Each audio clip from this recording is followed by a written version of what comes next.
Namaskaram, Guruji. Namaste. Om Vakratunda Mahakaya Suryakoti Samaprabha Nirvignam Kuru Me Deva Sarvakaryeshu Sarvada. Om Shri Mahaganapataye Namaha. Om Shri Gurubhyo Namaha.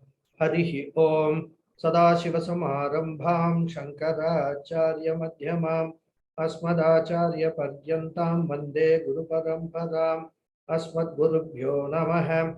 Shruti Smriti Purananam Alayam Karunalayam Namami Bhagavatpadam Shankaram Loka Shankaram Shankaram Shankaracharyam Keshavam Badharayanam Sutra Bhashya Kritau Vande Bhagavantau Punah Punah Ishvaro Guru Ratmeti Murti Bheda Vibhagine Vyoma Vatyapta Dehaya Dakshina Murtaye Namaha. Om Shri Medha Dakshinamurti Swamine Namaha. Om Sahana Vavatu Sahanau Bhunaktu Sahavidyam Karavavahai Tejasvinavadhitamastu ma Vidvishavahai. Om Shanti Shanti Shanti. Harihi Om Shri Gurubhyo Namaha. Harihi Om.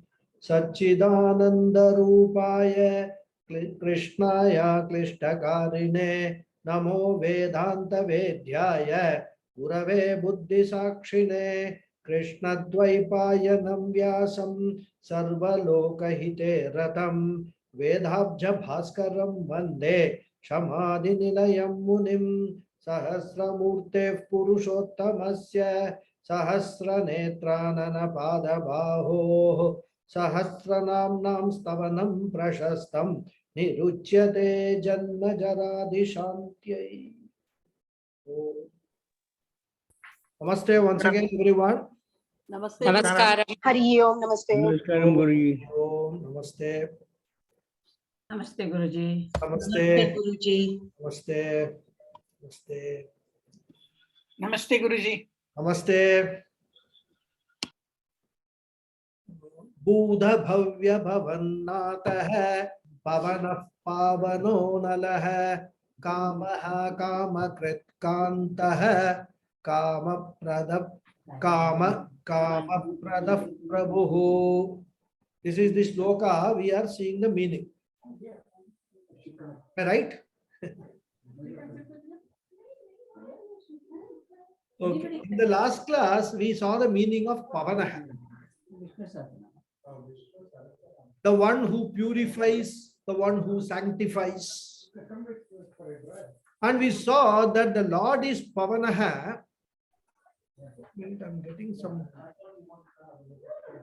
sound, so let me mute all once again.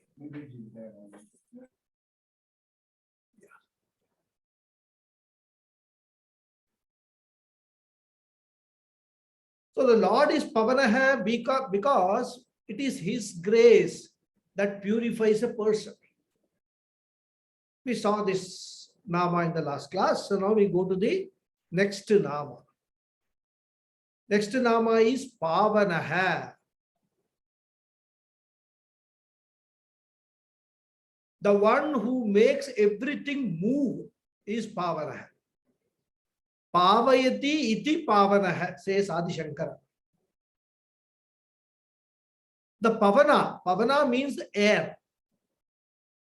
The air has got a quality of purifying everything by blowing. And the question is, who makes it possible for the air to do so? We know that everything in this entire universe functions according to the law and order, which is what we call Ishwara. And this law and order is the mandate of Ishwara. So the wind blows, the air moves because of his mandate, and wherefore he is called Pavana. In fact, Taitra Upanishad says, Bhishmasat Vataf Pavate. Bhishmasat, it is out of fear. Of course, these are all figurative expressions. We must not take them literally. So it is out of fear of his mandate that Vataha, the wind, Pavate, flows. Of course, the mantra, Aittreya Upanishad mantra goes on to say that it is because of the fear of that, the order that the sun rises, the Agni, Indra, Yama, everybody do their respective jobs, all out of the fear of his mandate. So that is why he is called Pavanaha, because he makes everything move, everything to do their bidding, what they have been created for, without any, what I would say, failure. So that is Pavanaha, right? The next is Analaha. Analaha occurs 2 times, later on also it will come. Here, the meaning is the one who is never satiated, never satisfied. Yeah, I can put it never satisfied also. Anan, pranan, atmatvena latiti jivaha analaha. And he says, Nalater Gandharvachino Nanj Purvadva Agantarasam iti Shrutehe Alam Paryaptam na Vidyate Asya iti va Analaha. So all these meanings Adi Shankara gives for this one word Analaha. Agni, the fire, is called Anala, because Agni does not have the word alam. Alam means enough. So Agni does not have this word enough in his vocabulary.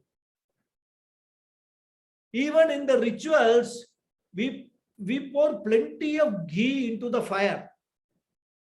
But the fire will never say enough. And it is the Lord alone who is manifest as Agni, and therefore he is Analaha. So this meaning is what? Alam na vidyate, alam paryaptam na vidyate, asya iti va Analaha.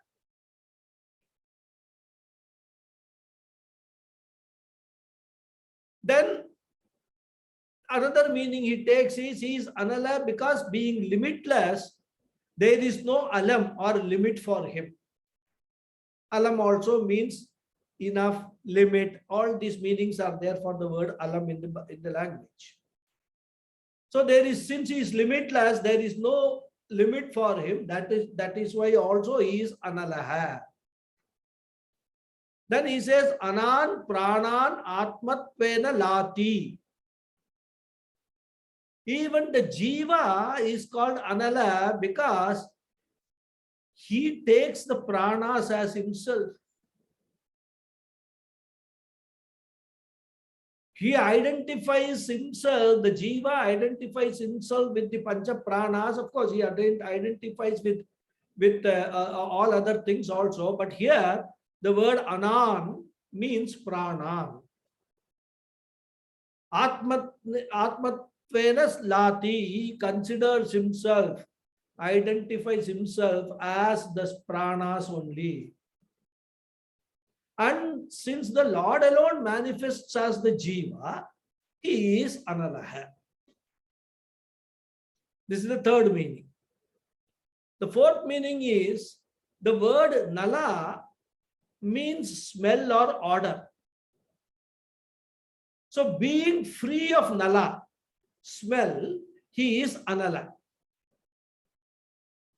And here, to derive this meaning, Adi Shankara quotes from Brihadaranyaka Upanishad, which speaks of Ishwara as Agandham, Arasam, etc.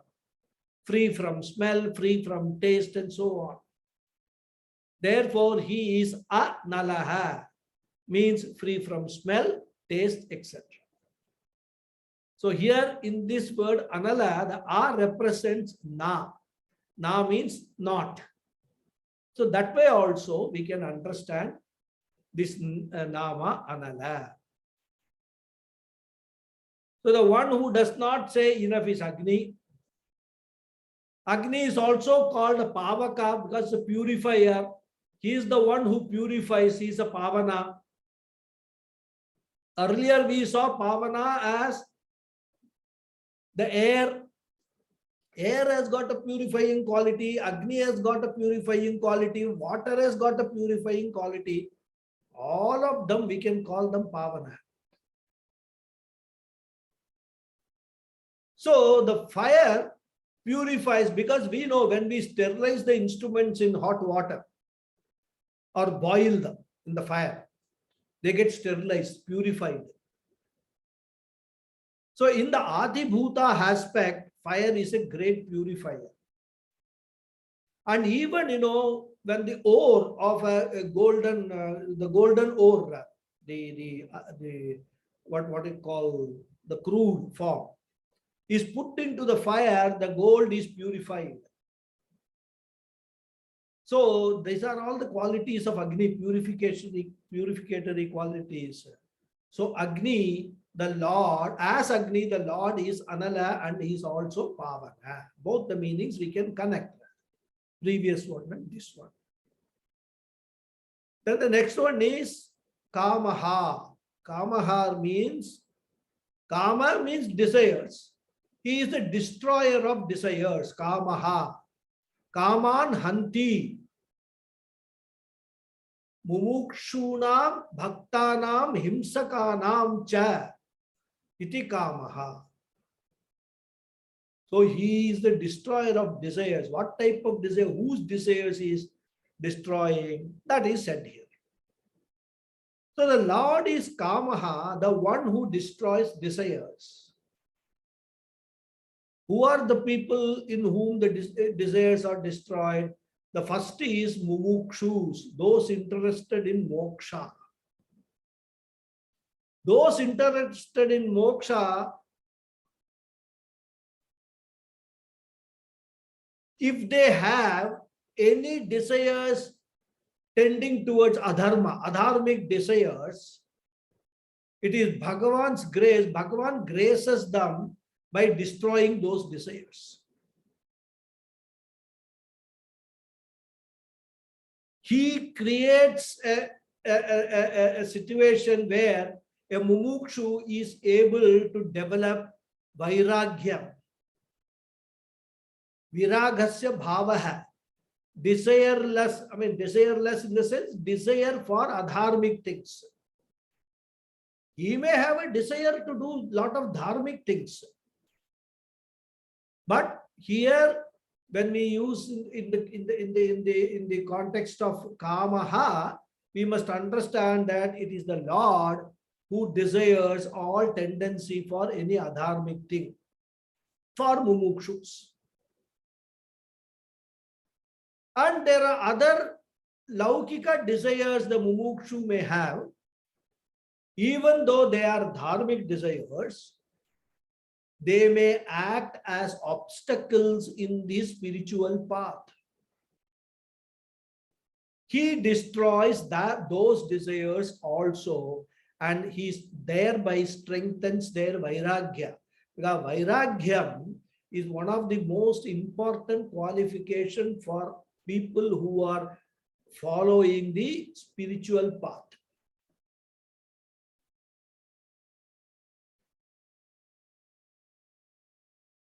Because even otherwise, suppose someone has a desire, a person who is normally dharmic, he has a desire, but whose fulfillment implies adharma.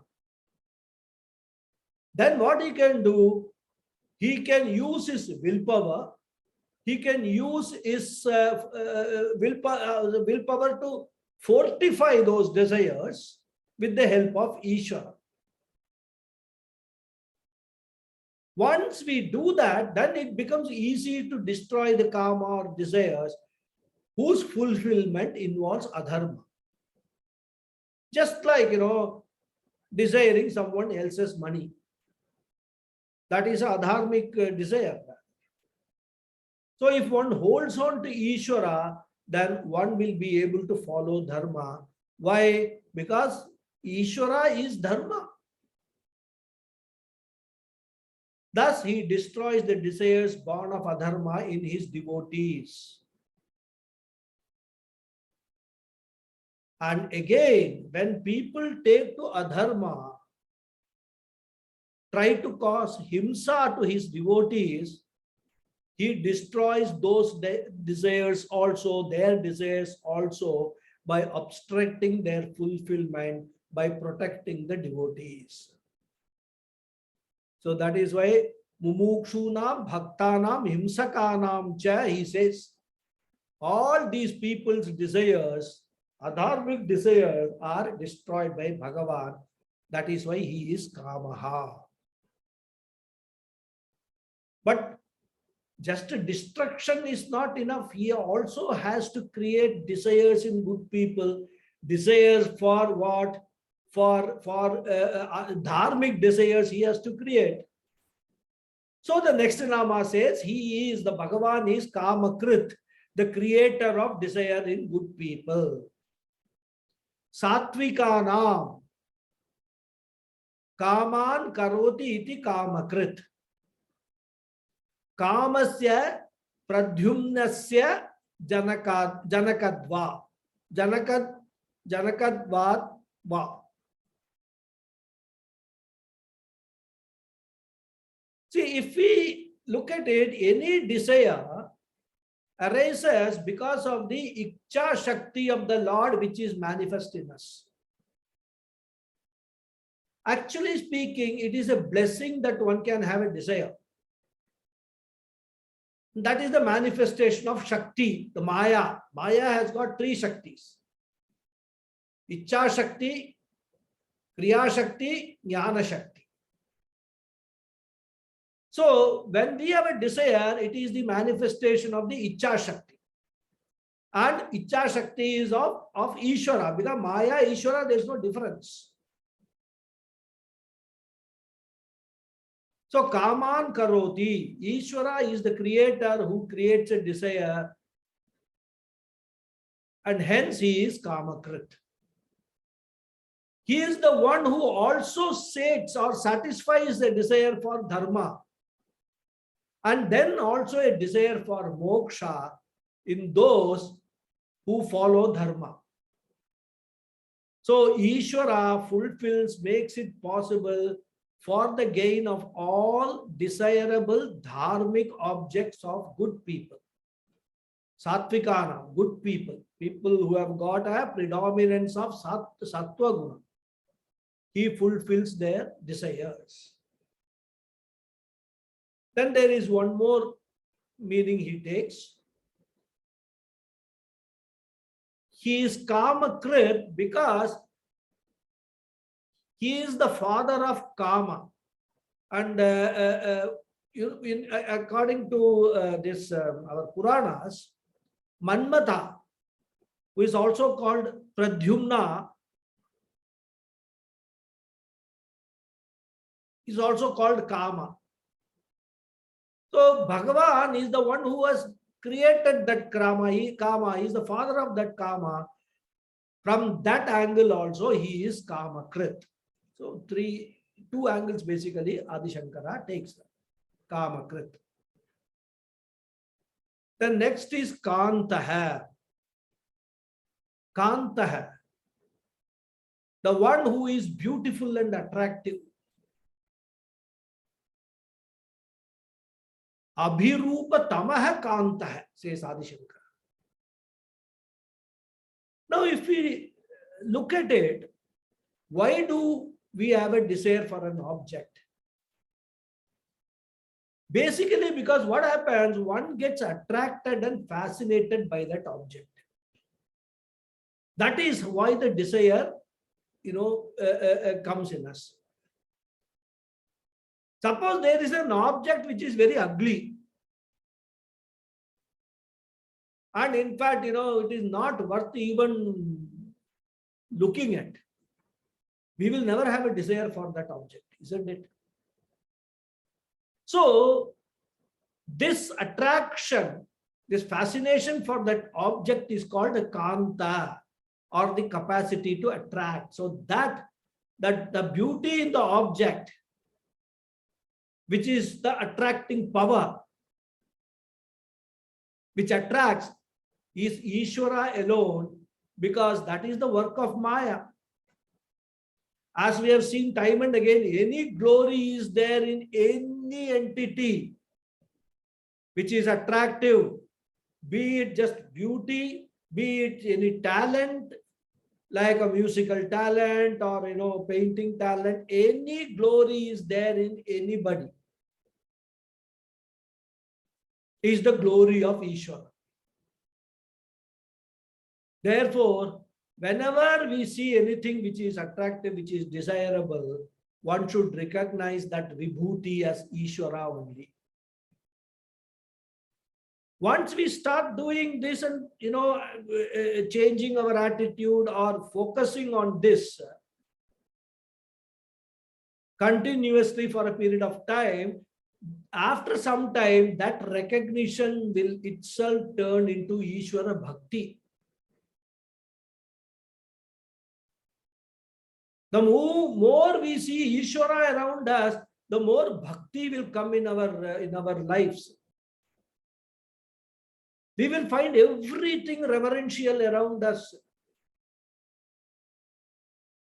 And that is the foundation of our Sanatana Dharma.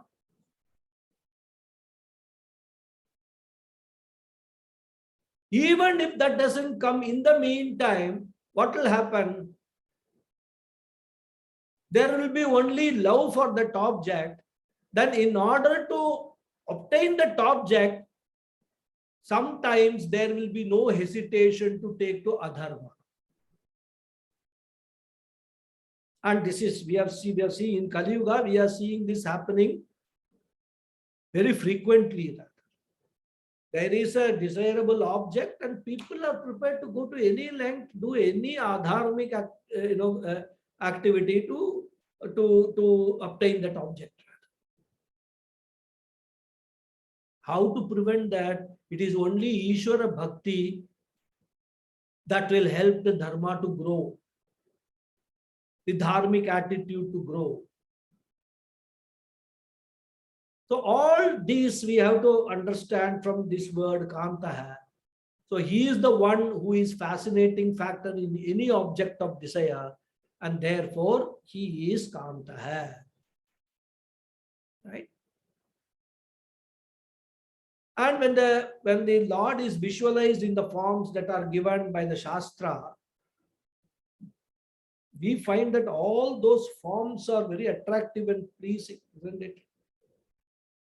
Even when we look at the avatars of that Lord, just to take example of Rama Avatara, Krishna Avatara. Krishna Avatara, the most pleasing avatar. Right from childhood, how beautiful, how attractive the Krishna is. He attracts everything. So that is why he is called Kanta. Then next one is Kamaha. See how beautifully the whole thing is one nestled in within the previous one like that. When the topic of desire is there, Acharya is exhausting all the possibilities. Kamaha means here that which is desirable. Kamyate purushartha abhikankshi bhihi iti kamaha. Abhikankshi bhihi. Nice word. So the word kama has a meaning of desire, as well as it has a meaning as the object of desire also. So we have seen that Bhagavan is in the meaning of is in the meaning kama means desire, is the meaning of kama. Now here the meaning it is taken is he is in the form of the desire to accomplish what one wants, that is the object of desire, and hence he is kama. That is why Adi Shankara here uses kamyate iti kama. He is the object of desire. He is the one desired by everyone, no matter what Purushartha they seek. Whether it is Artha, Kama, Dharma, Moksha, whatever, in and through all Purusharthas, everyone is seeking only what? Limitless Ananda, happiness. And what is that Ananda? It is nothing but the Swarupa of the Ishwara alone. It is the nature of Ishwara, of Sachidananda Swarupa, the Ananda Swarupa. Limitless happiness is his Swarupa. And that is what everybody is desiring through all their desires. Their object of desire is this Ananda only. That is why here, as an object of desire also, he is known as Kamaha. Then Kama Pradaha, the one who gives the object of desire. Bhaktanam Kaman Prakarshena Dadati iti Kama Pradaha. Very simple definition. We have already seen so much of the namas related to the word Kama. So now he says he is Kama Pradha, giver of the object of desires as Karma Phala, especially to those bhaktas who pray to him with Shraddha. So this is the short meaning of the word Kama Pradha. Everything is Ishwara, so we can connect all these things together and understand it from various standpoints. The next is what? Prabhu. We have already seen this earlier. Here Prabhu means the one who exists with eminence. Prakarshena bhavati iti Prabhu.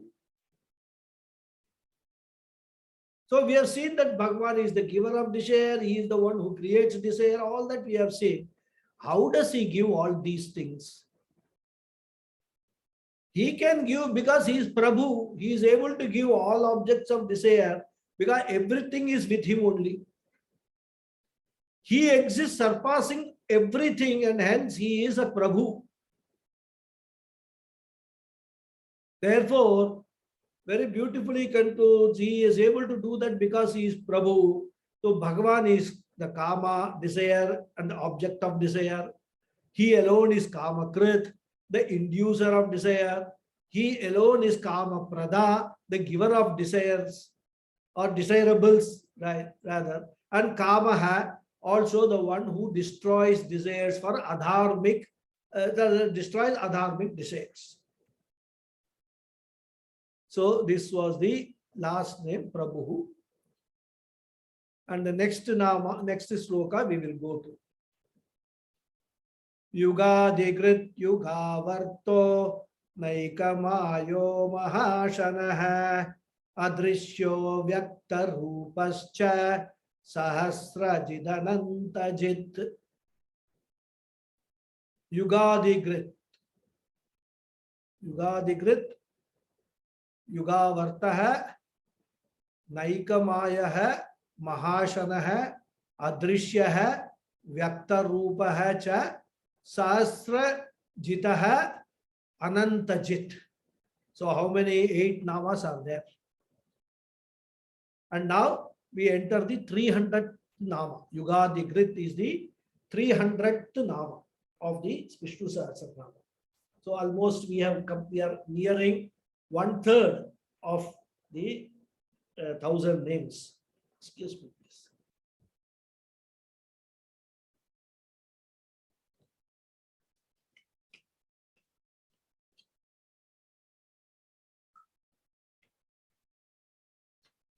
So Yugadigrit, the one who creates the Yuga, Kalpa, etc.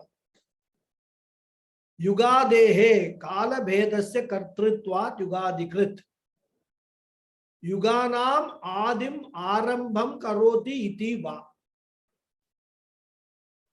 As we have discussed earlier also, time is a myth. It is the most evasive thing in this entire universe. The more we try to understand time, the more elusive it becomes. That's why it is called myth. But in the Mithya Jagat, time or Kala is important. It cannot be dismissed as non-existence, nor can it be accepted as an existent reality. Therefore, it is Mithya. What is Mithya?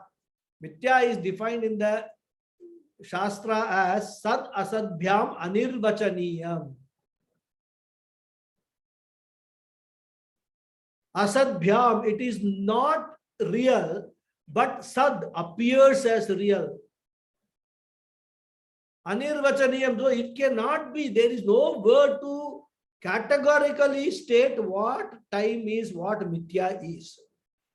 This is the standpoint of Advaita Vedanta. The entire universe is Mithya only. What does that mean? It does not mean it is not real. At the same time, it does not mean that it is real also. The truth, or from the standpoint of the absolute reality, absolute truth of this entire universe, all this Maya Kritam is unreal, but from a Vyavaharika point of view, from a transactional point of view, from a from an existential point of view, these are all real. They appear to be real. And the entire Vedanta study is to understand this conundrum. And it gives a lot of examples that the Shastras give. It's an example of that, the mirage water it gives. When you look at a mirage in a desert from a distance, it appears as if there is a water body. Appears real, in fact. But as we go nearer and nearer and nearer that water body, that water disappears from that place. It keeps on going further and further. That is Mithya. This is the example Shastra gives. So we need to understand what is Mithya very clearly. That is why, even Puja Swamiji says, we experience so many things, and once we start analyzing the truth of everything, the reality of everything, we will come to the conclusion ourselves that it is actually doesn't have any reality at all from an absolute sense.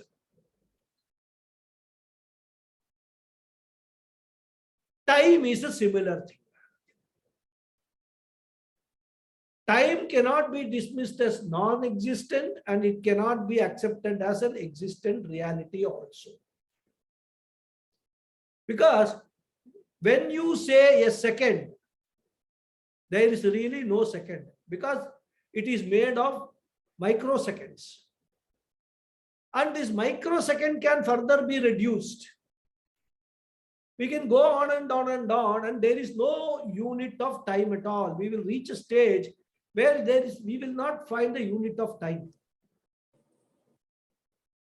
So when a unit of time at the lowest level cannot be established, then it follows that a period of time also cannot be established.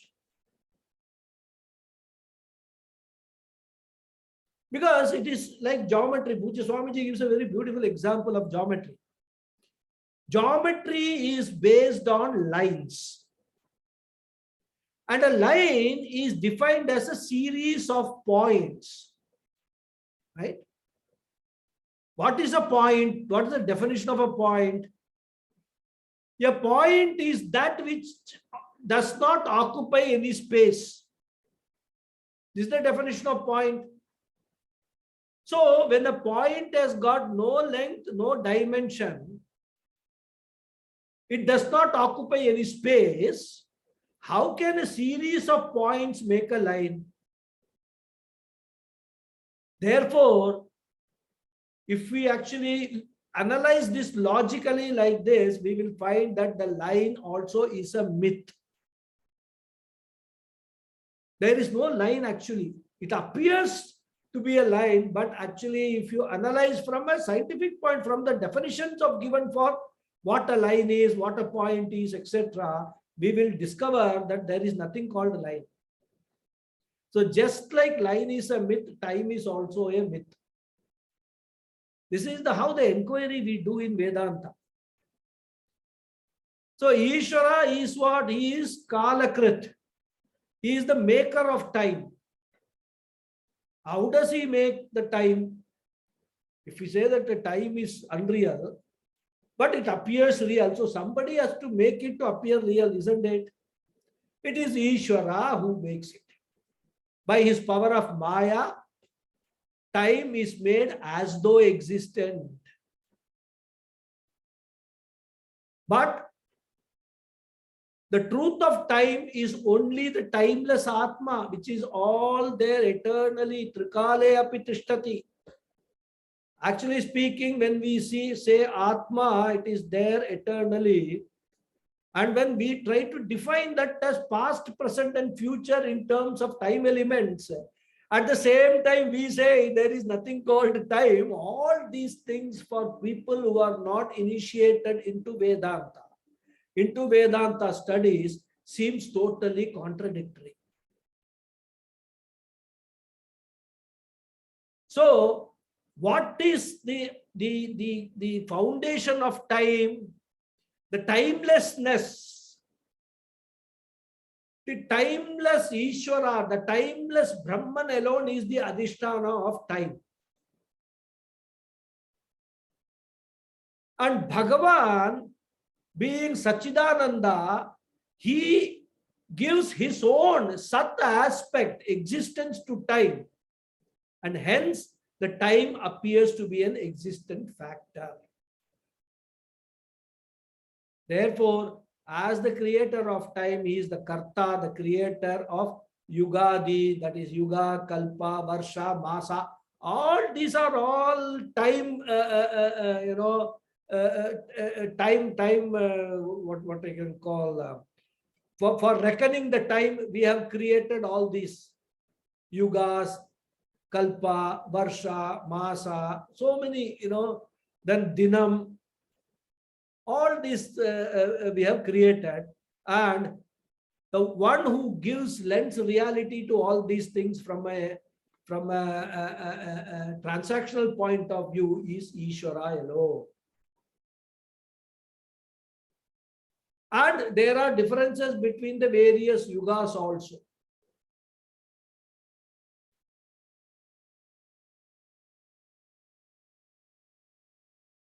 With a beginning and an anta.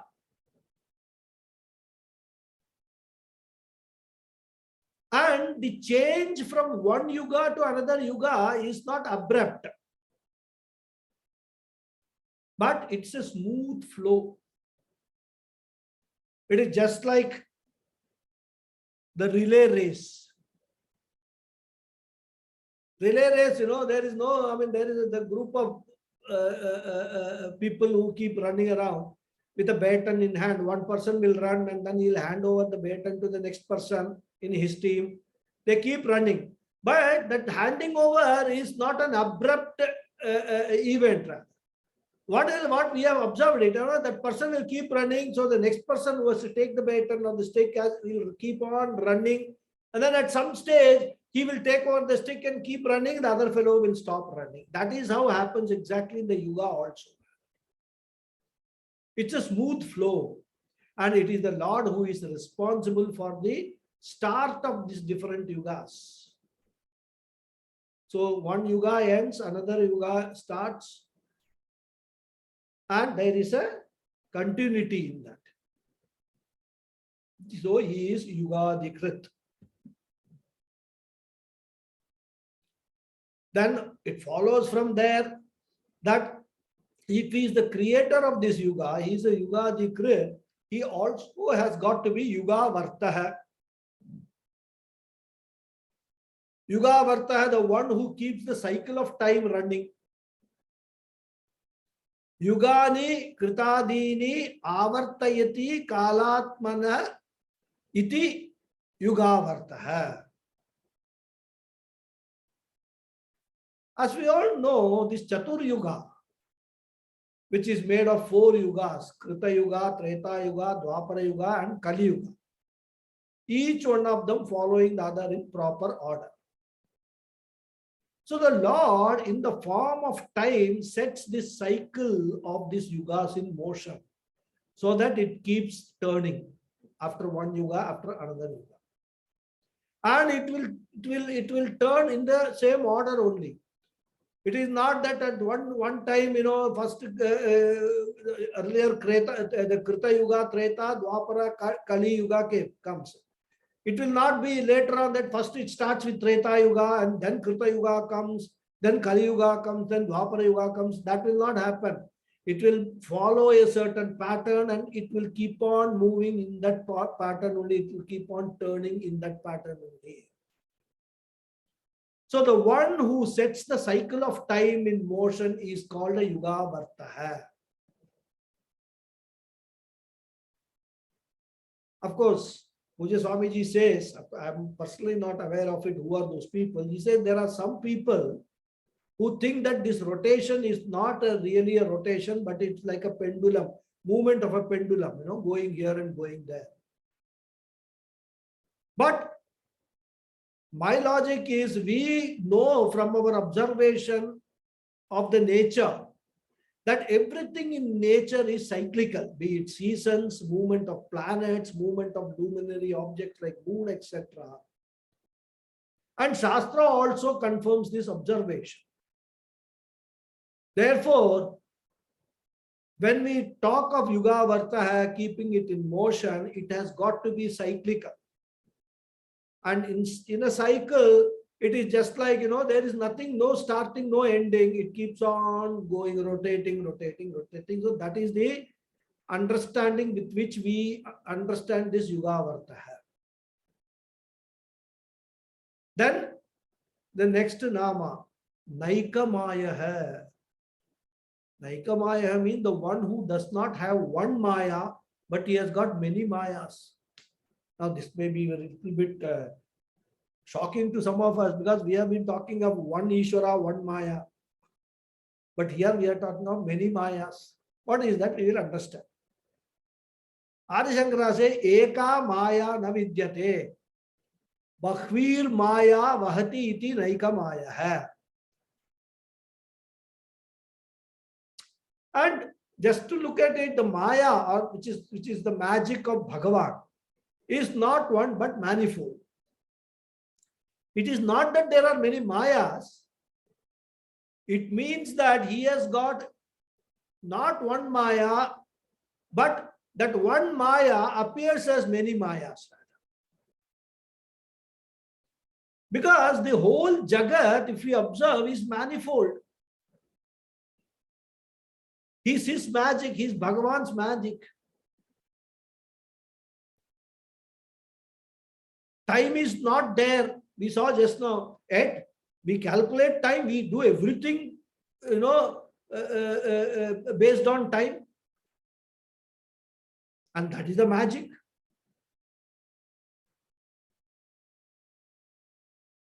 So if there is no time, there is no hour, no day is not there, but there is a day, there is an hour, there is a week, there is a month, so and all. So if time is not there, yet all these things are there. And that is what? Magic only. Like in a magic show. There is an empty bag. The magician will show there is nothing inside it. Then he will actually hold that bag and do something abracadabra business, and then he will take out things out of that empty bag. That is magic. Exactly what Bhagavan does with us with this entire Jagat. It is the same with space also. As we saw, point is not there, but the series of points constitute a length. If we want to reach a particular place, there is a distance involved and a certain time is required to cover that distance. And Atma is limitless consciousness with no time-wise or space-wise limitation. So, from a point of view of absolute reality, there is really no distance because a second point is not there. It is Atma consciousness is pervading everywhere. It is limitless. So what are we talking about traveling from one place to another? But still, for us, transactionally, there are 2 points, and between 2 points, there is a distance, and a certain time is required to reach that point. And all this is within the Maya of Ishwara alone. So many other examples can be given. If a flower is analyzed,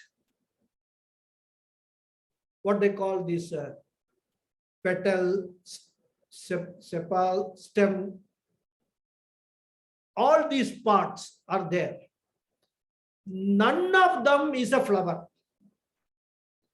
All these parts are non-flowers. But put together somehow, they make a flower. Magic. If any object is taken, it is nothing but matter. And matter, if we analyze, is nothing but particles in motion. Is what science says, physics says. That we see them as different objects, distinct from each other, is also the Maya of Ishwara. That all our transactions take place based on time, space, and object is a Maya. Colorless drops of water together, they can become a blue sea. Sky, which is actually not there, it is just a space. It has no color, nothing. Space has got no guna. We have given it a name sky because it is above us. But that sky, which is not there, can appear to be blue and dome-shaped. So based on this, we can talk of a blue sea, a sky blue color, etc. All these things are Maya only. Every discipline of science is Bhagavan's magic alone. This is how we have to understand. Within this Maya world, we can spin our dreams with different time and space frames and see the world as if it is outside. All the spinning of these dreams, everything is all Maya only. So each one is a Maya. Giving reality to space which does not in reality exist is a Maya. Giving reality to time which in reality does not exist is a Maya. All the example that there is nothing called sky, but giving it a reality and calling it a blue sky is a Maya. So all these examples, if we consider, each one is a Maya. That is why he is Naika Maya. Because if we consider each one as the manifestation of separate acts, separate illusions, separate magics, Bhagavan does not have one but many magic. Here, Maya means magic, wonder, and it does not mean Shakti. So even the best of the magicians present today or talked of in the Puranas are no comparison to him. They can at best come out with a few magics. But Bhagavan, entire prapancha, the entire universe is what? It is nothing but the magic of Bhagavan only, of magic of Ishwara only. It is his Maya, the magic which creates this appearance of reality in the entire universe. So he is, that is why Naika Maya. Very beautiful Nama from a Vedanta point of view. In fact, that is why, when we look deeper into these Namas, 1000 Namas, at one level, we can look at it from a Dvaitam point of view. I am actually, doing Parayanam, I am doing this, taking the names of Ishwara. But if we go a little deeper, understand the meanings and understand the implications which are there in the meanings, then it takes us on a totally different journey altogether. We start appreciating that everything is Ishwara alone. And thereby we will start bringing more and more that Ishwara into us. We will not have dvesham for anything. Let it be Maya, so what? I don't have, because it is Ishwara's grace, it is Ishwara's magic. I have no ill will, no hatred towards anything, anybody in this world. Everything is all Maya of Ishwara. By looking at that itself, by considering that itself, and or continuing in that thought itself, we will be able to bring more and more Ishwara into our life. And take this world into us. Vasudhaiva Kutumbakam, he says, the entire universe, we can take it into us. So this is the beauty of understanding the meanings of Vishnu Sahasranamam, or for that matter, any scriptures with the meanings. Even Puranas, if we understand, go deep into the meanings. Not only look at the Vachyartha.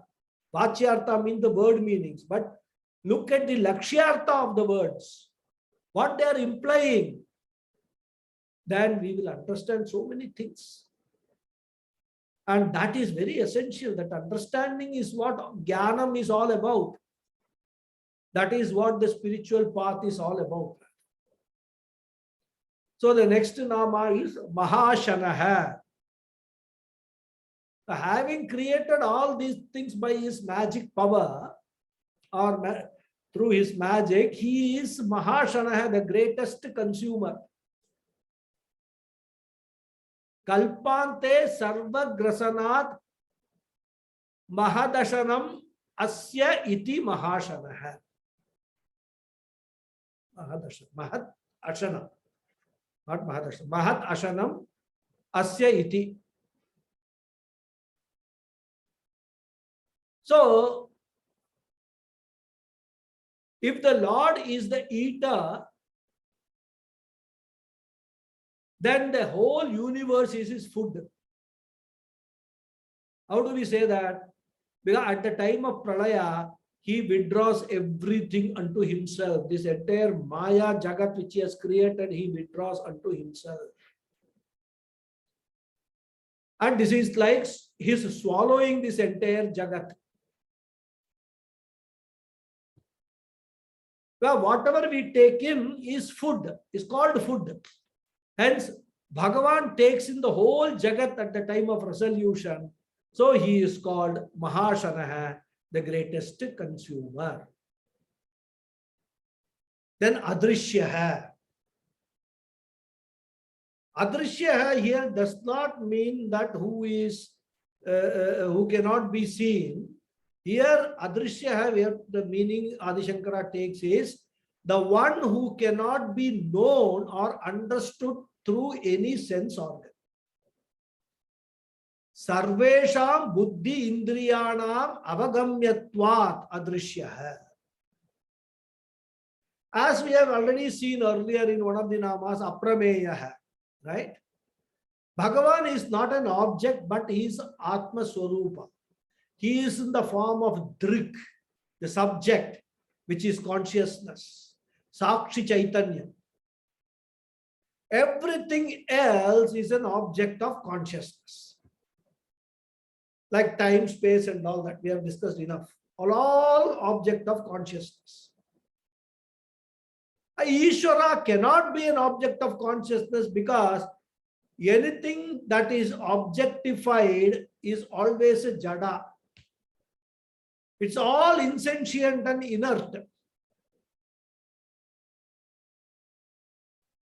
Even the living beings which we experience, the human being, the animals, the trees, plants,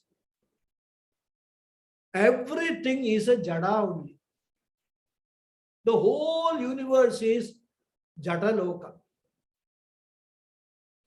But what gives them sentiency is Ishvara alone. He lends that sentiency for a particular period of time.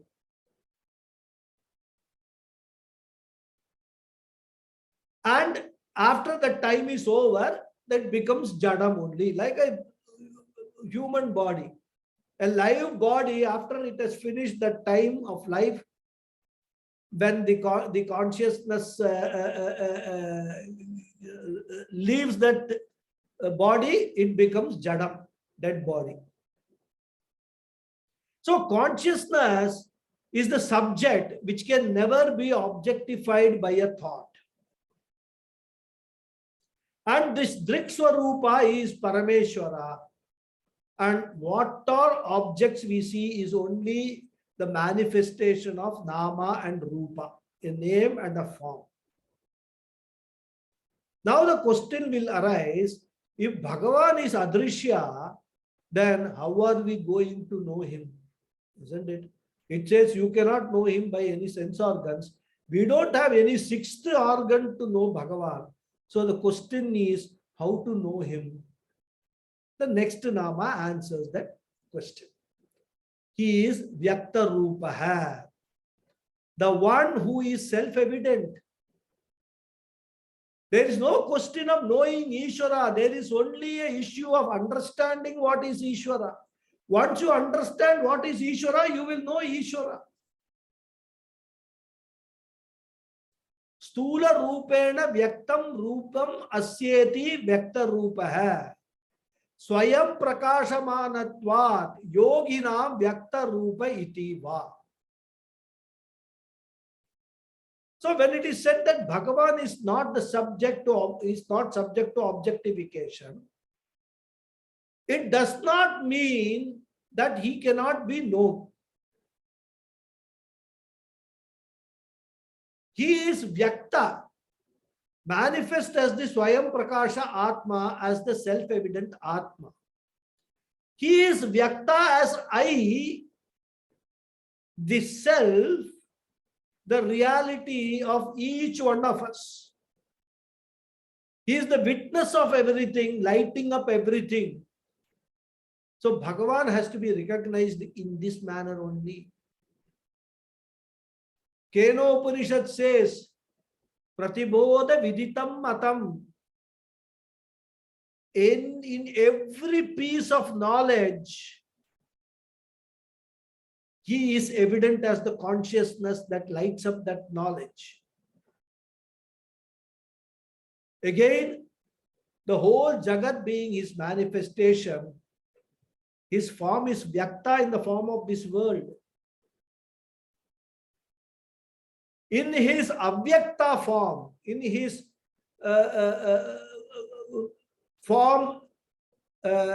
formless form, in this formlessness, let us say, we cannot experience him.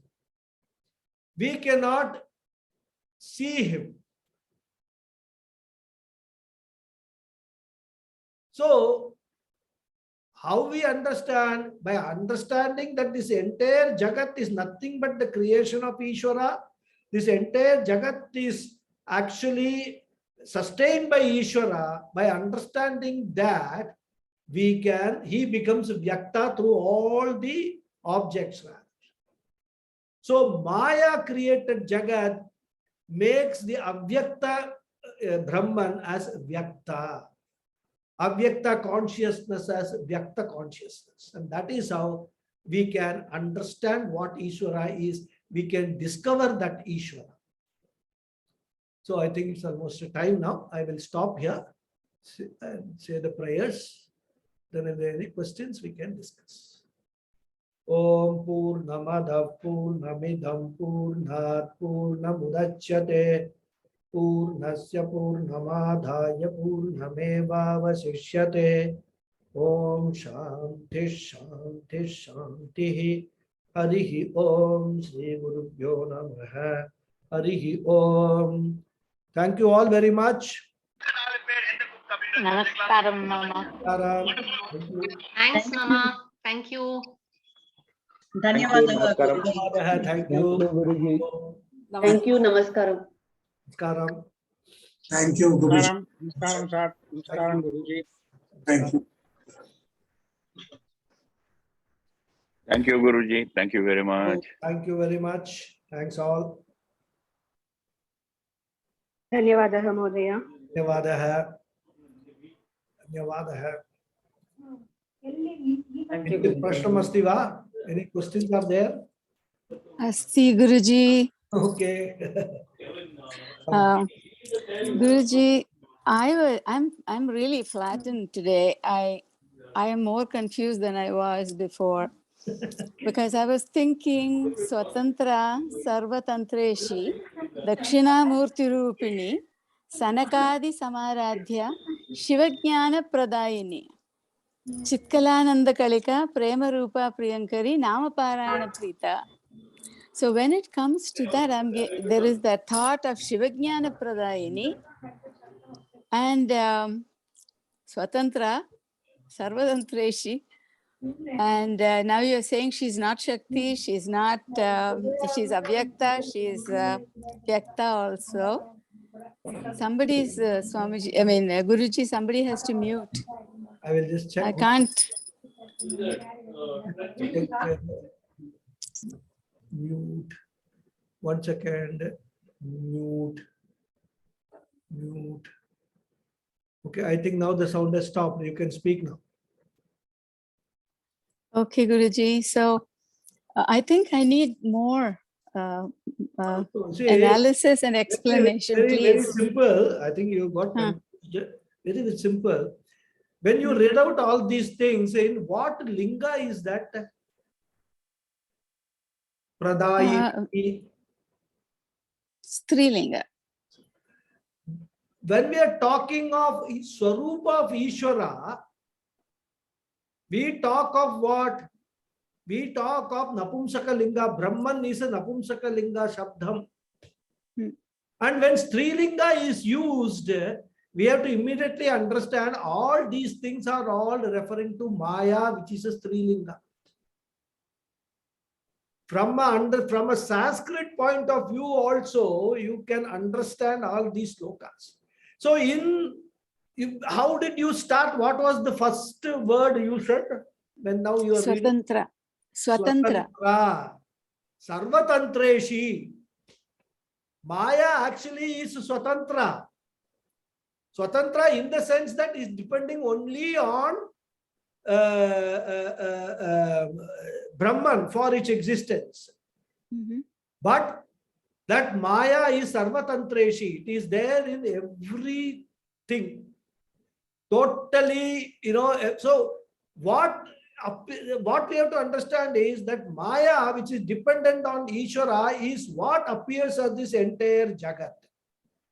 So whenever we are talking of independence or, the Brahman, the consciousness, that consciousness is Swatantra. That consciousness is not attached to anything. It only blesses everything. It blesses Maya, because of which, and here the word Maya we must interpret as the magic. So because of the magic, which also belongs to Ishwara only.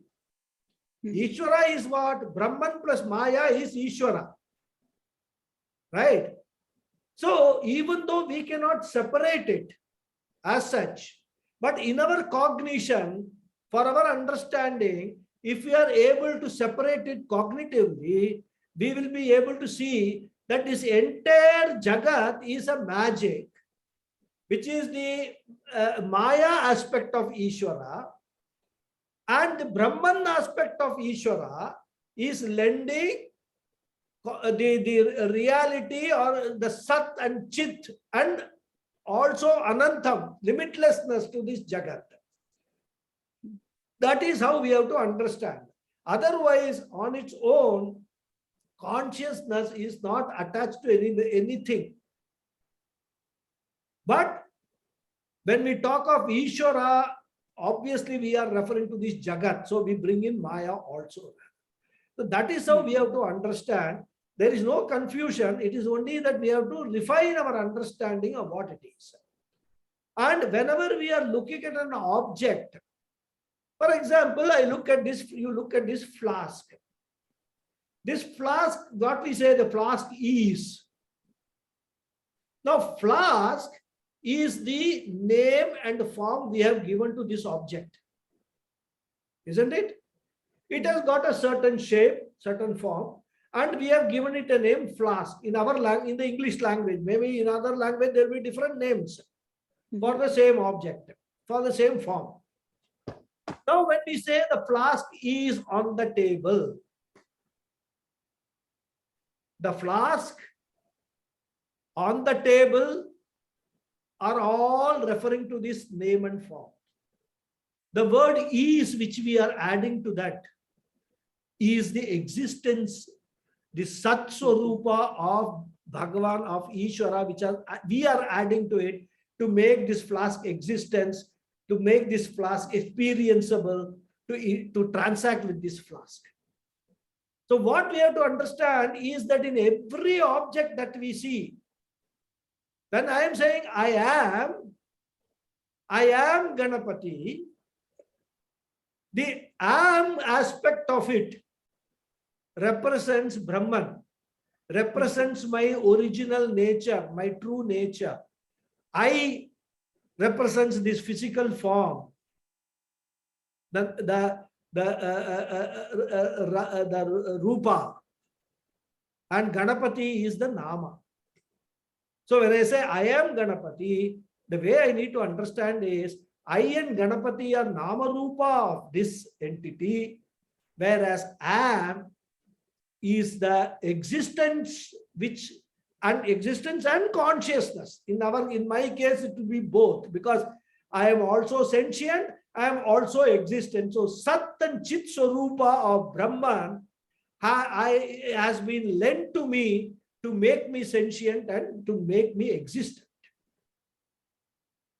So this is how we have to understand this entire Jagat also like that, and also Ishwara. So whenever we talk of Ishwara, we must keep in mind two aspects. The Swarupa aspect and the Nama Rupa aspect, both have to be taken together to understand Ishwara. Because without Nama Rupa, we have nothing to understand Ishwara. He is as such Avyakta. If the Nama Rupa is not there, we won't be there to even understand, isn't it? Our own existence is because of Maya only. We exist. I am able to talk to you because of the magic of Maya. And with the help of, or aided by blessed by the consciousness of Brahman. That is how we have to understand. I hope I have been able to clarify it, because what your question is genuine, because when you read, see what happens is the slokas and all are actually composed by acharyas and all that for different level of people. In Dakshinamurti Slokam itself, you can explain Dakshinamurti Slokam from Dvaita perspective. You can explain the Dakshinamurti Stotram from Visishta Dvaita perspective. You can, the same Dakshinamurti Stotram, one can interpret from pure Advaitam perspective. So when these slokas and all are composed, the acharyas keep, it's not that everybody will understand Advaitam, suddenly rather. As I keep on saying, the route to Advaitam is through Dvaitam and then Vishishta Advaitam and then Advaitam. One has to pass through this.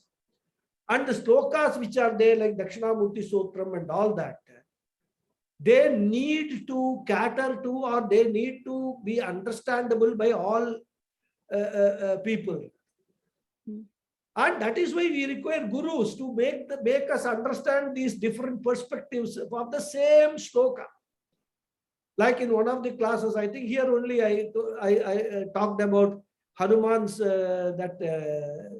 answer to Rama, isn't it? So Which we one? have to keep in what, from what standpoint we are looking at this shloka, and understanding is what becomes important. So that is how we have to understand all these shlokas. So don't get confused. The more you are actually, you listen to these talks or to listen to these, attend these classes and all that, these aspects will become clearer and clearer and clearer. Mm-hmm. And So when we as go long to Bhagavad Gita, also same thing. Bhagavad Gita also, we will come across purely Advaita point of view, we can understand Bhagavad Gita. From Advaita point of view also, we can understand Bhagavad Gita. Bhagavan Krishna talks on all capacities. He talks as Brahman, he talks as Ishwara, he also talks as a Manushya, a friend of Arjuna. In all three capacities, he talks in different contexts. Mhm. So we need to understand that also. Okay. Yes. Was that? Thank you, useful? Guruji. Thank Now I you. was just thinking, when you look at it from the point of view of a samsarin, it's different. But when you come through the other pathway, something is getting clear, but it's not clear. So that's where the confusion is. Because our orientation is not there. We have not experienced understanding something which we cannot see. We are saying consciousness, you must understand. How do we understand consciousness? What is it? The first question is, what is the shape of that consciousness is asked. And that is where science has got the biggest problem. Science wants to objectify everything, but consciousness, which we call Paramatma, which we call Bhagavan, cannot be objectified. Other, how do you actually, something which you cannot objectify, how do you understand that? Even when we look at an empty space, there is space. We can objectify that space. But what is giving that space its existence? It can be known only by knowledge, rather, by our cognition that this is what it is. And then we apply our logic to that. And our pramanam is Upanishad. The Veda pramanam is the primary pramanam for us. We don't need to look elsewhere because the Vedas say this, we take it. But at the same time, Vedantic logic we will apply. And even all Upanishads also, they employ this logic rather. They say, we are alive because we breathe. What is breathing? The air which is going in and coming out is breathing. On what? Why does the air go in and come out? Mm-hmm. Why does it not stay there itself, and why does it needs to come out? Because the air is not something that's special to us. It is there everywhere, right? But we have got an instrument through which we can breathe in that air, take whatever qualities are there, like oxygen and all that, retain it for our goodness, and then leave out the balance of the air, the impure air out, right? Now the question Upanishad asks, what makes this air go in and out? Have you questioned that? Nothing in this universe happens on its own. So there must be something which is making this air go in and go out. There must be something which makes our eyes see. You say, no, eyes are seeing because of all the instruments which is connected to the brain and all that. Those instruments are working. And why do they work? How do they work? On what basis do they work?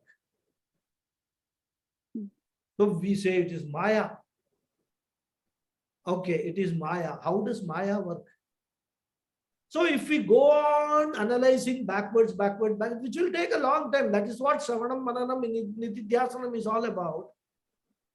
Once we go on analyzing, we will ultimately end in that Avyakta consciousness only. Avyakta, pure existence, pure consciousness, pure happiness, pure limitlessness. And that is the secret. Why are we doing all these things? We are not doing for creating some patent or anything.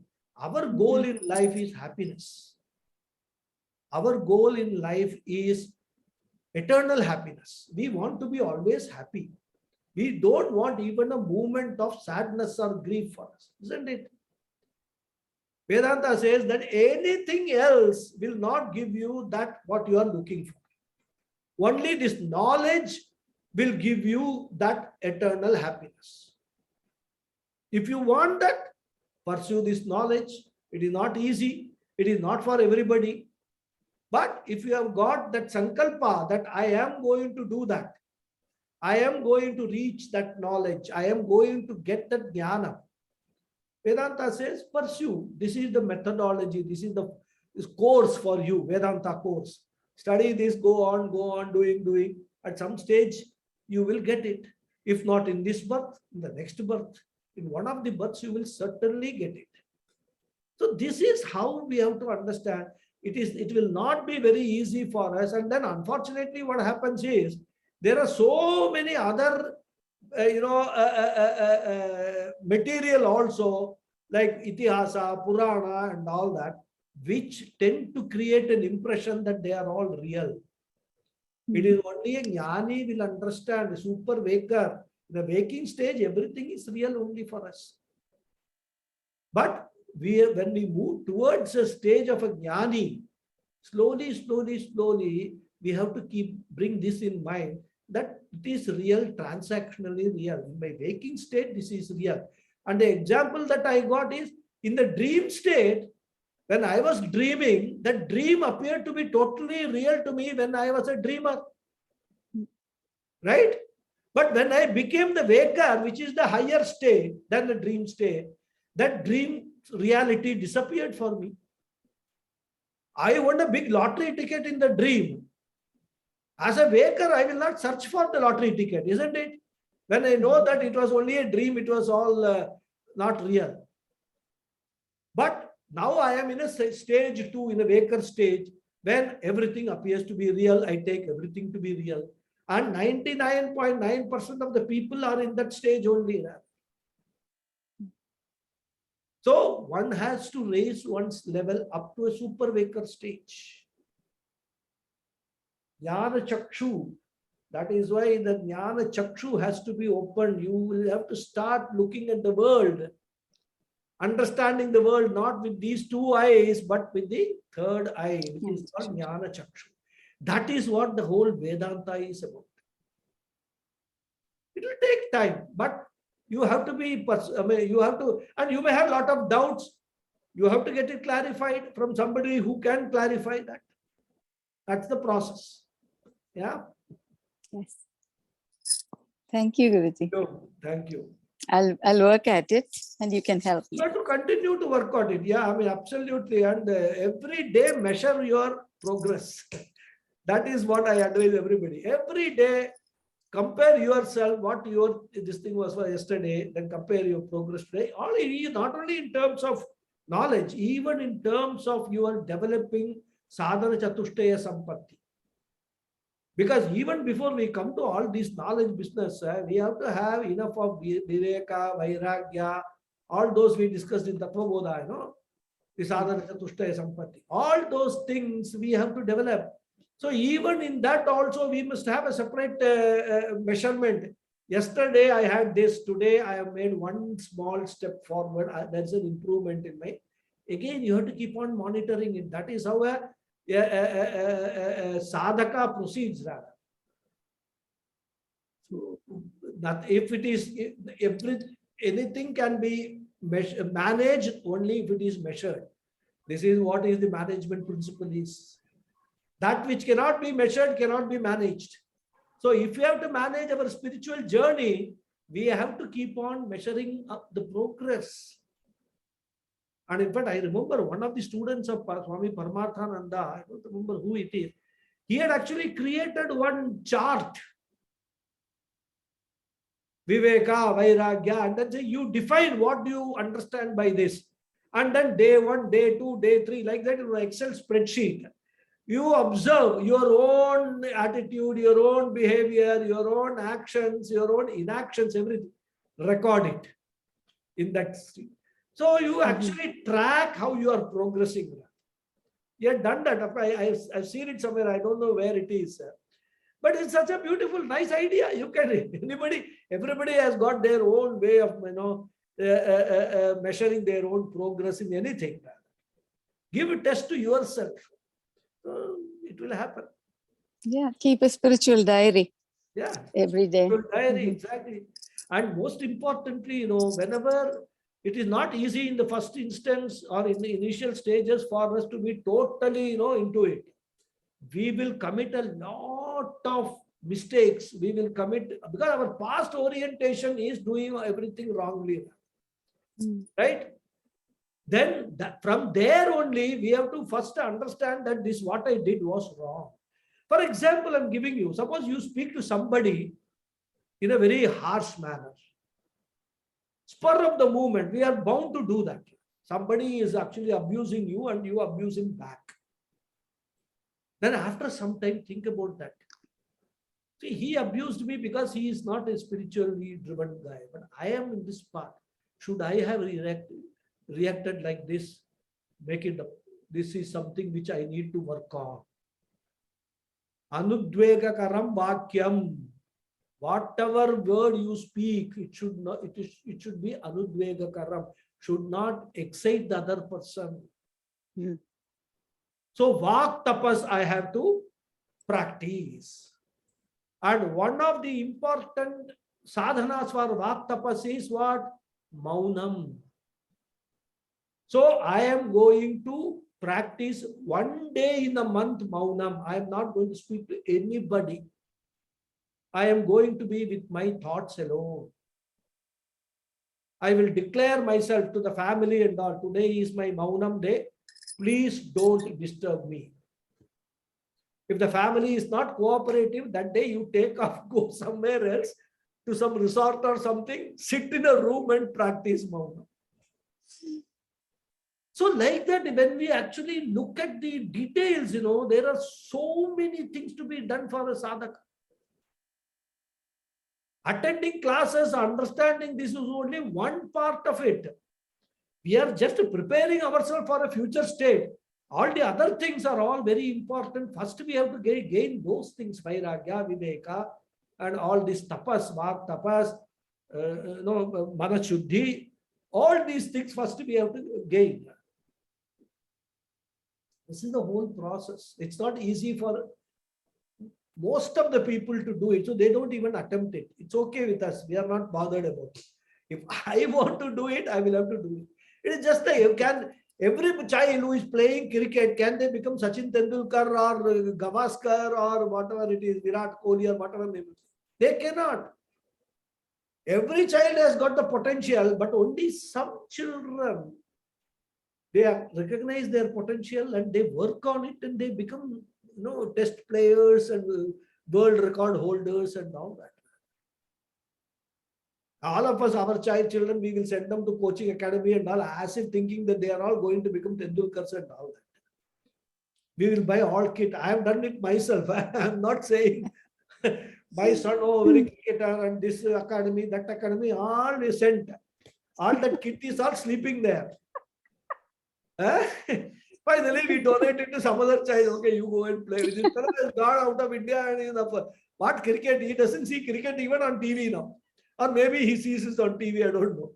So this is there. This is the common thing. We have to accept it. Everybody cannot become a jnani. Only one person, 1 out of a billion may become a jnani. True. But if we have that sankalpa, in fact, Kathopanishad says that one needs to actually fix that goal. My goal is Paramatma. First you say, unless you fix that as a goal, it will not happen. Goal has to be fixed and it has to be clear. Then you start working towards it. What should I do to achieve that goal? that whole Upanishads, everything, all these, gurus will give you enough to do to achieve that goal. You have to become a karta, doing so many things, eventually to understand that you are actually an akarta. That's the beauty of it. Anyhow, this is a long topic, we can go on discussing. Any other questions? Thank you, Guruji. Thank you.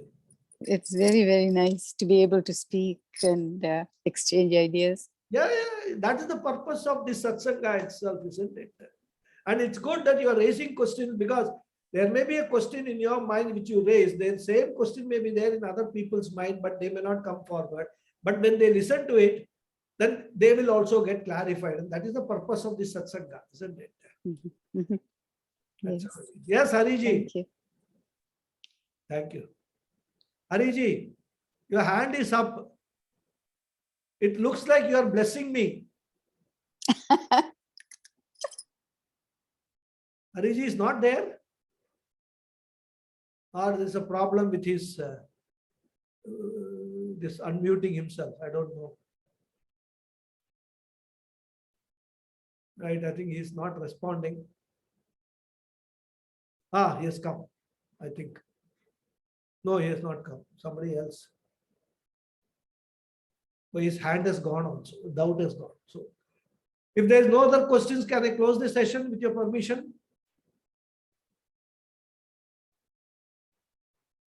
Yes, sir. धन्यवादः महोदय. Okay, dhanyawada. Thank you very much. नमस्ते. Catch up next Sunday. Hari Om. Namaste. नमस्ते.